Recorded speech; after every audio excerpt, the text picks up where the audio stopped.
Hey salut mes amis, aujourd'hui nous nous retrouvons pour une nouvelle vidéo, qui porte sur un manga qui m'a complètement retourné le cerveau. Ce manga c'est Time Shadow. Alors ce manga, de quoi il nous parle? Eh bien il nous parle de Shinpei, un jeune homme qui va devoir retourner sur son île natale pour pouvoir assister à l'enterrement d'une jeune fille qui était son amie d'enfance et qui est morte noyée. Mais plus notre héros y pense, plus il trouve cette mort étrange et il va faire une découverte assez intéressante, c'est qu'elle a été tuée par quelqu'un. Notre héros va donc essayer de comprendre qui a tué son amie d'enfance et surtout pourquoi elle. Parallèlement à ça, beaucoup de choses étranges se passent sur cette île, notamment avec la maladie des ombres. On ne sait pas trop ce que ça veut dire, mais c'est une maladie qui apparemment tue dans tous les cas. Par la suite, on ne comprend absolument plus rien, en tout cas c'est ça que moi j'ai bien aimé dans ce manga, c'est qu'il retourne complètement le cerveau. Notre héros se retrouve coincé dans une boucle temporelle, enfin coincé c'est un bien grand mot, on ne sait pas trop, mais en tout cas il va revivre plusieurs fois le même jour, et il va y faire une découverte assez intéressante. Il va se rendre compte que les tueurs, eh bien ce sont les ombres. Oui, dans ce manga, les ombres sont vivantes, elles peuvent tuer les humains et prendre leurs apparences. Notre héros se retrouve donc en pleine panique, étant donné que ses amis sont à la fois ses ennemis, et que son grand ennemi, eh bien c'est son ombre à lui. Comment il va s'en sortir, ça je n'en sais rien, je ne sais pas comment va se résoudre cette histoire, en tout cas moi ça m'a complètement retourné le cerveau et je suis sûr qu'en vous racontant ça,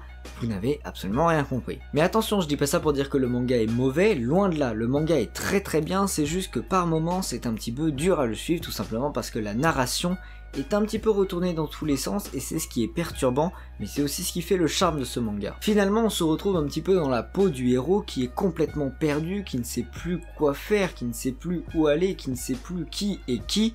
On se retrouve un petit peu dans la peau de ce jeune homme qui finalement est complètement perdu. En tout cas moi j'ai juste hâte de lire la suite parce que ce premier tome était très prometteur, en plus les dessins sont très sympathiques. Je vais peut-être vous montrer une ou deux planches, bon ça s'affichera en grand, en beau, je vais pas vous montrer les pages du manga, ça sera moins beau, mais en tout cas franchement ce premier tome très bon, je vous le recommande. Si vous connaissez pas Time Shadow aux éditions Kana, franchement eh bien c'est de la balle. Après si vous êtes plus dans les histoires de type fantasy avec des pouvoirs, de la magie, du shonen pur et dur, eh bien ça ne va pas vous plaire du tout, parce que là vraiment on a affaire à un seinen très étrange avec des trucs très chelous.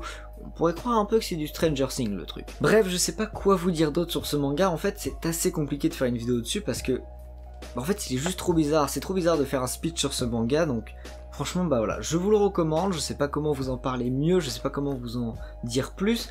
Lisez le tome 1, dites-moi ce que vous en avez pensé, ou allez voir d'autres vidéos peut-être pour vous faire plus d'avis, mais en tout cas moi j'ai trouvé très bon, assez spécial mais très bon, donc franchement lisez le tome 1, dites-moi ce que vous en avez pensé, et puis voilà, je peux plus rien vous dire d'autre. N'hésitez pas, si vous avez lu le manga, à mettre votre avis dans les commentaires, ça pourra toujours aider d'autres gens. C'est vrai que cette vidéo était peut-être pas incroyablement bien faite, elle était un petit peu, voilà, un petit peu désordonnée parce que tout simplement je savais pas comment parler de ce manga, mais j'avais envie de vous en parler parce que voilà, ça m'a complètement retourné le cerveau, que j'ai trouvé ça très bon, bien dessiné, et que voilà, c'était juste un bon manga, donc j'avais envie de vous en parler, mais je savais pas vraiment comment vous en parler, parce que c'est vraiment trop bizarre. En tout cas, l'auteur, il a franchement une bête d'imagination, et ça fait plaisir. Voilà, c'est la fin de cette vidéo, j'espère qu'elle vous aura plu, donc même si elle était très déstructurée, j'espère quand même qu'elle vous aura plu, qu'elle vous aura permis de vous aiguiller un petit peu sur ce manga, qui est très étrange, mais très sympathique. En tout cas voilà, j'espère quand même que la vidéo vous aura plu, n'hésitez pas à me rejoindre sur les différents réseaux sociaux, Discord, Instagram, Twitter. Je suis très actif, surtout sur Discord, surtout sur Instagram, Twitter un petit peu moins, je fais pas mal de retweets et tout, mais je suis un peu moins actif. En tout cas voilà, j'espère quand même que ça vous aura plu, n'hésitez pas à me rejoindre là-dessus, il n'y a pas de problème. N'hésitez pas à me soutenir aussi sur Utip, ça fait toujours plaisir, c'est très sympathique de votre part pour ceux qui le font.